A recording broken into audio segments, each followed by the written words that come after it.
Hello, नमस्कार, सत श्री अकाल। कैसे हैं आप? और आप देख रहे हैं ऑफिशियल मास साहब। आज है अंबेडकर जयंती और इस जयंती के अवसर पर हम एक मुद्दे पर चर्चा करेंगे। मुद्दा है कि पृथक निर्वाचन के बारे में। जब हमारा देश आज़ादी के लिए संघर्ष कर रहा था तो उस समय और पाकिस्तान के बंटवारे की भी मांग तेजी पर थी, तो उस समय एक मुद्दा पृथक निर्वाचन का गहराया हुआ था। अंबेडकर उस मुद्दे पर दलित समाज के लिए पृथक निर्वाचन चाहते थे, जबकि गांधी जी इसके विरोध में थे। तो क्या था यह मुद्दा? इसको हम एक किताब के रेफरेंस के माध्यम से समझेंगे। किताब का नाम है आधुनिक भारत के निर्माता भीमराव अंबेडकर। तो मैं एग्जैक्ट किताब के वर्ड से बता देता हूँ कि किताब के शब्द क्या हैं, और फिर अंत में आप खुद निर्धारित करना कि इस मुद्दे पर अंबेडकर बाबा साहब सही थे या गांधी जी।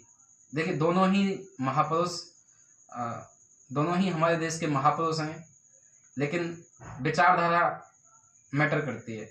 तो आप खुद निर्धारित करना कि क्या था, कौन सही था।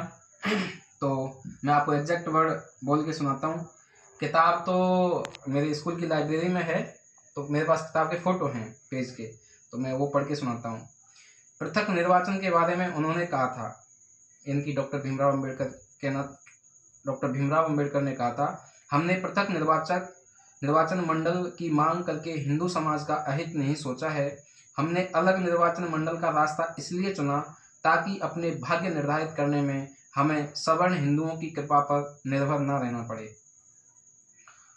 उन्होंने गांधी जी पर लांछन लगाया कि वे हिंदुओं और दलित जातियों के बीच खाई चौड़ी कर रहे हैं। तो ये तो मत अंबेडकर जी के थे। और गांधी जी के क्या थे?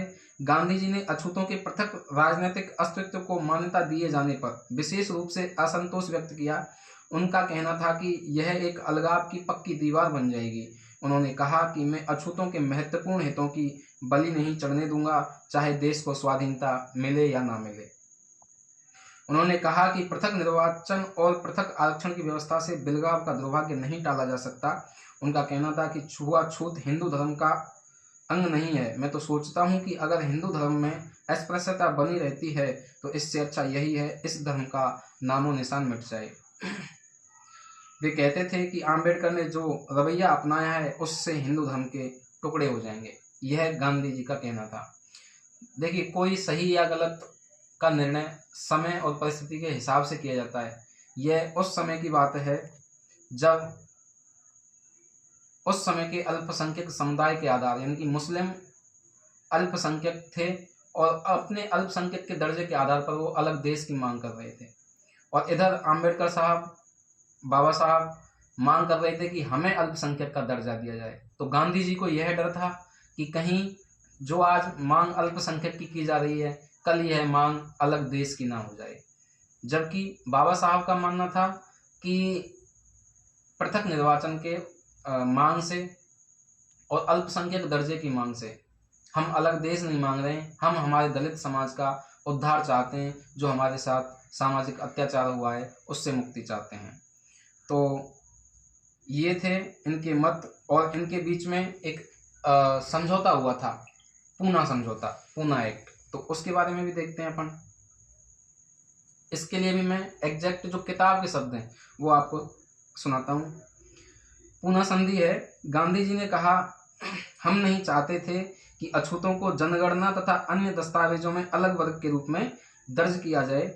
सिखों को अलग दिखाया जा सकता है, मुसलमान अलग गिने जा सकते हैं, यूरोपियनों को भी अलग रखा जा सकता है। उन्होंने कहा कि अछूतों को सदैव अछूत बनाए रखा जा सकता है। उन्होंने सर समूह अलहार को 11 मार्च 1932 को एक पत्र लिखा। इसमें उन्होंने कहा कि पृथक निर्वाचन देश के टुकड़े टुकड़े कर देगा और उसे पंगु बना डालेगा। साथ ही इससे दलित जातियों का कोई भी कल्याण नहीं होगा। पृथक निर्वाचन से ना तो प्रायश्चित ही हो सकेगा और ना ही उनकी वह अपमानजनक स्थिति बदलेगी जिसमें वे सदियों से पड़े सड़ रहे हैं। उन्होंने आगे लिखा, मैं महामहिम की सरकार को सूचित करता हूं कि यदि दलित जातियों के लिए पृथक निर्वाचन मंडल का निर्णय किया जाता है तो मैं आमरण अनशन शुरू कर दूंगा। उन्होंने कहा कि मेरा अनशन तभी समाप्त हो सकेगा जब सरकार स्वयं ही या लोकमत के दबाव में आकर अपने फैसले पर पुनर्विचार करेगी और दलित जातियों के लिए सांप्रदायिक निर्वाचन मंडल बनाने का फैसला वापस ले लेगी। अगर मुझे रिहा कर दिया गया तो भी अनशन जारी रहेगा।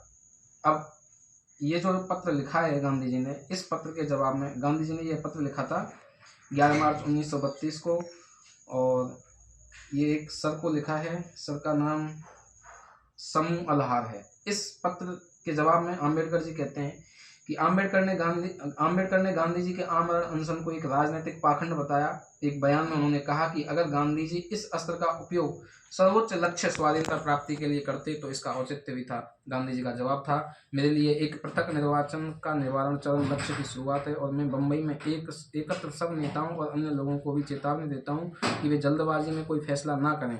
मैं अपने अनशन को न्याय की तराजू में तोलने के लिए तैयार हूँ और अगर सवर्ण हिंदुओं की आंखें खुल जाती हैं और वे अपने कर्तव्य को समझ लेते हैं तो इससे मेरा उद्देश्य पूर्ण हो जाएगा।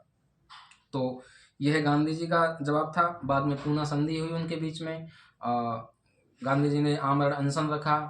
फिर बाकी नेताओं के मनाने के बाद आम्बेडकर ने इस मांग को मान लिया कि हम पृथक निर्वाचन मंडल की मांग को की मांग नहीं करते हैं, और दोनों के बीच में समझौता हुआ जिसे पूना समझौता या पूना संधि के नाम से जाना जाता है। अब आप निर्धारित कीजिए कि उस मुद्दे पर गांधी जी सही थे या बाबा साहब। कमेंट सेक्शन में ज़रूर बताना। धन्यवाद।